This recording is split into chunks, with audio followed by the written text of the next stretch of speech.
Hello, Ronnie. How you Your doing? first time here in Hungary. You're the guest star of OMV's Hungarian snooker exhibition. Yeah. But can you count on how many countries you've been to in your snooker career?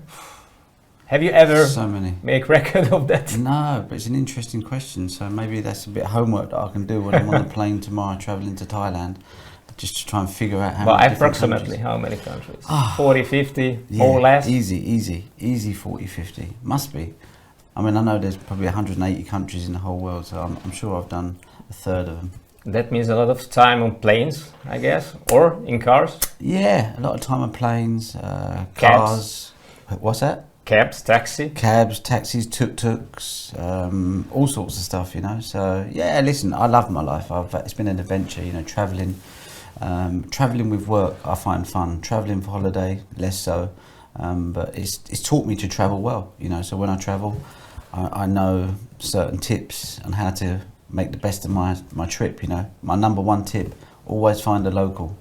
They take you straight to the best parts, you know. Otherwise, you just become a tourist, seeing all tourist stuff. Yeah, that's true. I like to see the real sights of Hungary, the real sights of Germany, the real sights of Thailand, and all these places. So always get friendly with a local. Okay, with the nickname of Rocket, what are the preferred means of transportation for you? Okay, I don't like driving myself, so I love driving, but just fast and that sort of stuff. I don't like traffic, so London is... Are you a is car hard. guy? I love cars. I'm Okay. very, very big into cars. It's like my number one passion, top three. But yeah, I love cars and a big thing of mine. So transportation, I like to let other people drive me. I think I have enough stress with my work. So driving and all this sort of stuff, I let somebody else do that. I like to sit in the back and chill. What about flying? Flying, I'm a very bad flyer. There was You one, nervous? Yeah, there was one time where I couldn't travel, so I got a train from London to Germany. It took me 13 hours, and it's just like a 1 hour flight. And I thought, this is crazy. And I tried going to flying school and this and that. Nothing worked. And then one day I was playing this game, and then it was only like 1 hour into the flight that I realised I'd been flying. So all my fears was taken away because of the game. It kind of became a distraction for me. So now I fly, I have my game. Okay. I have to have enough power, 30, 40%. Once I panicked, I had 8%. I said to the woman, I need to get more charge. I said, I'm a nervous passenger. She said, okay, don't worry. So yeah, listen, I cured my fear of flying, you know. That's nice. So back to the ground. Yeah. When did you obtain your driver's license? First time, I was 17. All I wanted to As do... soon as it was possible. Yeah, as soon as I could drive. I had my lessons, and on the very first day I could have a test to pass, I had my test. All I wanted to do was drive. I just wanted to be independent. I was always getting cabs and lifts off of people, you know, I had to rely on people. And I just had it in my head, I want to be able to drive, you know. And so I got my driving license when I was 17. Okay, let's go down to memory lane. What was your first car ever driven? My first car was a Rover 216i. It was given to me as a sponsored car. Quite a nice little car. Enjoyed it. It was good fun. So yeah, that was my first car. Okay, let's go back even further. What was your favorite childhood car? My favourite childhood car, believe it or not. Do you have posters on the wall of cars, just like most? I was really into cars. I'm not sure if I had posters of cars, but I was always... My dad worked on a car park, so a lot of the time I would clean cars, Okay. wash cars, and sometimes my granddad would help me park the car, you know, sit on the lap, steer Okay. the car. Mum and dad didn't have a lot of money, so they just had minis, little Mini Cooper. And my dad said I was about 3 or 4, and I used to go down in the middle of the night and I'd get in the car and I'd sit there and he'd be like looking, thinking like, what's this kid doing? Imitating driving. Yeah, imitating driving. And then when I was about 11 or 12, my dad, I used to wash and clean my mum and dad's car, and I used to drive the car forwards and backwards up the drive. And then one day I took it out the drive and then up the road, just our road. And then the next time I took it up the road on the main road. And then I was driving, I was only like 13, I'm driving down the main road and my dad was coming the other side, I could see his car and I thought, oh, and he stopped and he went, you alright? And I went, yeah, I'm alright. He went, right, you know, take the car home. I got home, I was in big trouble. But yeah, I always loved driving. So by 13 you already learned how to use the clutch and how to use the H pattern shift? Automatic. Automatic? Yeah, automatic, yeah. I just wanted to ask you, you prefer H pattern or automatic? Gears is more engaging, more fun, I would imagine, but in London, so much traffic, and I had an R8 and the clutch was so heavy, and I'm driving through London and it was like this, it was like, you know, like leg press in the gym, and I went, I love the car, but I just can't do this. So then in London, you have to have automatic because... So change to an automatic one? Yeah, so I changed. First R8 I had was manual, and then Which engine was it? It was a V8. V8, yeah. And now you have? V10. V10 automatic. Automatic, yeah. Is it a big difference having the V10 compared to the V8? Huge difference. Huge difference. The power. And where do you go if you want to have some fun with the car? Countryside? Yeah, countryside. Yeah. Always go. Which to the way? countries. You live in eastern side of London? Yeah, so East London. I'm like East London, the borders of Essex. So kind of going out towards Essex into the countryside. I'm a sensible driver. I used to be a little bit crazy, but I've learned that it's not good for pedestrians and people to be like that. But there are spots where you can, as long as you can see where you go and the signs are telling you everything's okay, then sometimes you can have some fun. How is your driving style? Has it changed since you were a child? Has it changed to now? And have you ever taken a professional coaching lesson? I kept losing my license, so I lost my license 3 times for speeding. Only for speeding? Only for speeding, yeah. So you enjoyed it too much? Enjoyed it too much, yeah. I was a bit happy with this right foot. Heavy right foot? Yeah, heavy right foot, yeah. I used to love it, you know. But then my friend said, look, you know, I know you love driving, so you're going to go on a road awareness course. And I've done 2 days.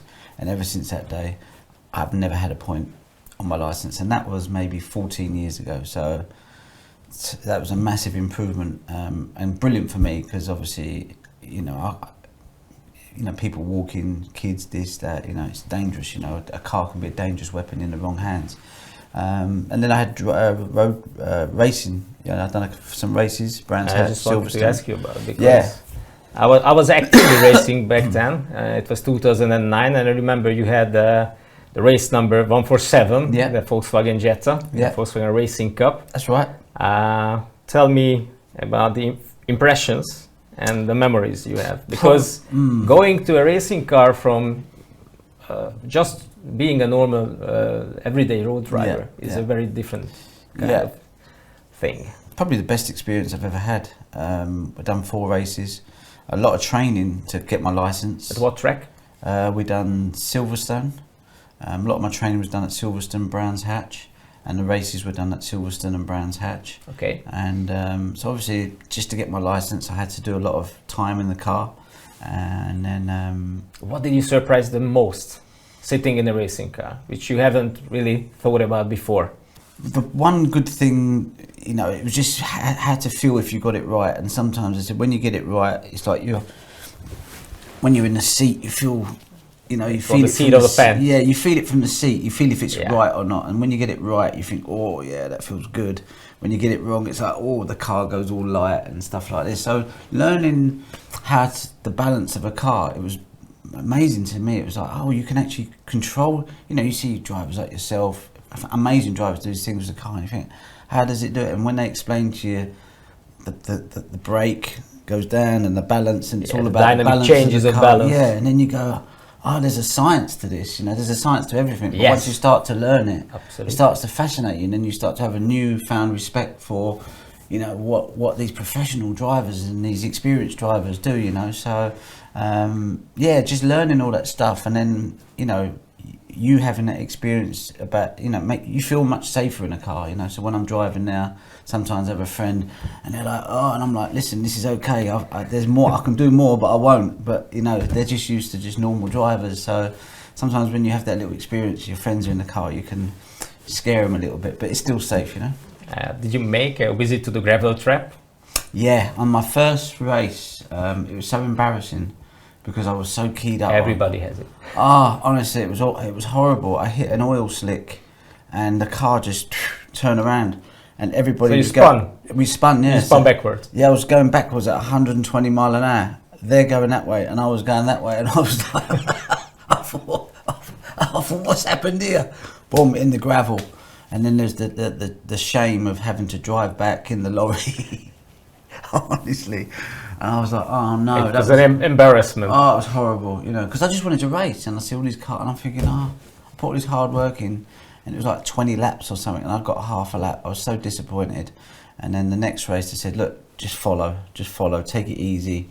And it was good advice. I got time, laps, and it's important for someone as a beginner. So you were getting better and better at it. I was a little better and better. So I'd stay with a car, and boom, they were gone. And then all of a sudden, stay with it a bit longer, and I thought, okay, I'm making some improvements.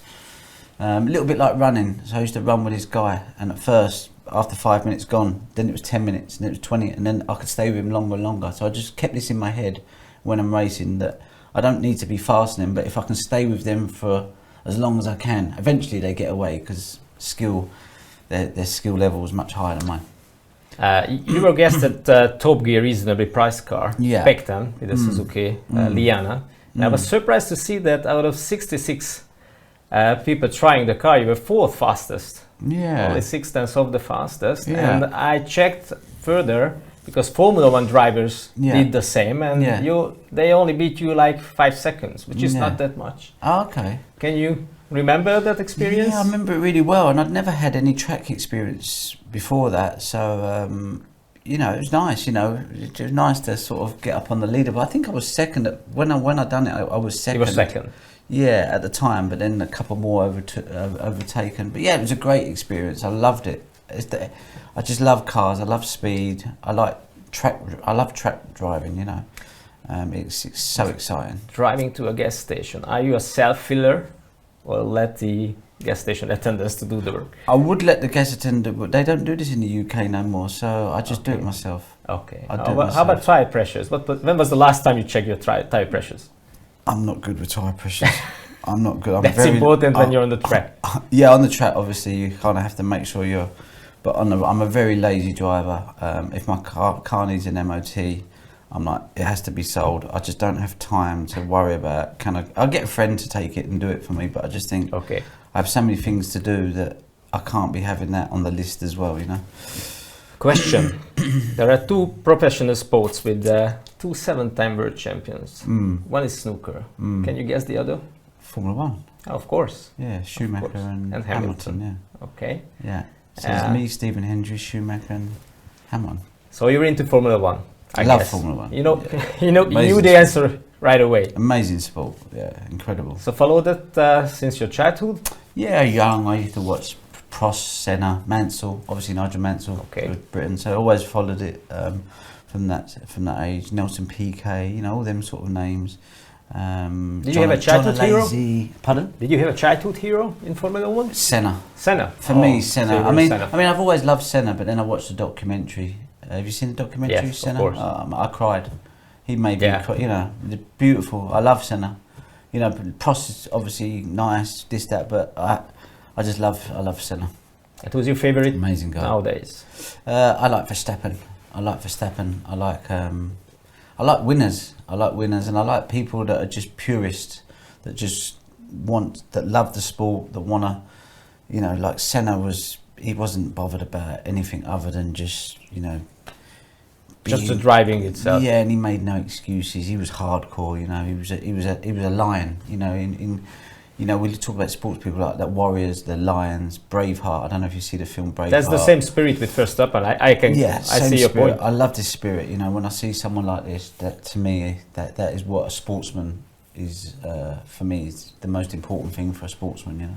Have you ever been to a Formula One race? Yeah, I went to one. We went to Silverstone, and my friend had good access, so we went to the pit lane, which was great, and to do all that sort of stuff. I've been to a couple, as it happens, and then watched a bit of it in the crowd. But to be honest with you, I prefer watching on the TV. I know I spoke to you the other night, and you said if you can get on the fast part of the track and you can see the car moving, I would love to do that, but I didn't. You know, I just sat at the back of the crowd. It was like a slow corner, and they turn, and I was like, okay, that looks, you know. But for me, I like to see the pit stop. I like to hear the strategies. I like to see everything. You know, I want to see it all.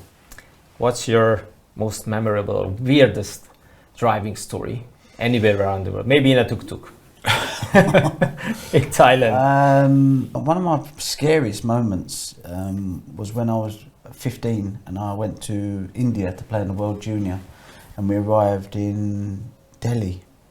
We was going to Bangalore, and we got out, it was like 10:30 at night, 11 o'clock at night. Well, it felt like that, it was dark. And I thought I could get kidnapped here, and we got in the back of this taxi, this old taxi, and I was like, I wasn't used to this, you know. And different culture, different place, you know, young boy. And I put my bag in the car and I thought maybe I'll never see my family again. Maybe this guy's going to take me into some place. Just like in a movie. He's going to kidnap me. Yeah. It felt like I was in a movie. Yeah, absolutely. And he never. I got to the hotel safely and I got to Bangalore. I was like, okay, nice. But that was, I always remember that experience, you know, of getting in that taxi. I don't know why, but it reminded me a bit of like the film Midnight Express. I don't know if you've seen that film, but it was just like not a nice experience. But that was quite a crazy one. Yeah. Okay, taxis are much more safer in Hungary, and the experience was much better. At least yesterday, of course, at the show. So today you have one more exhibition to play. Yeah. And I wish you good luck. Safe trip back home. Yeah. And see you soon back to Hungary. Thank you very much. Thank you. Lovely to meet you. Thank you.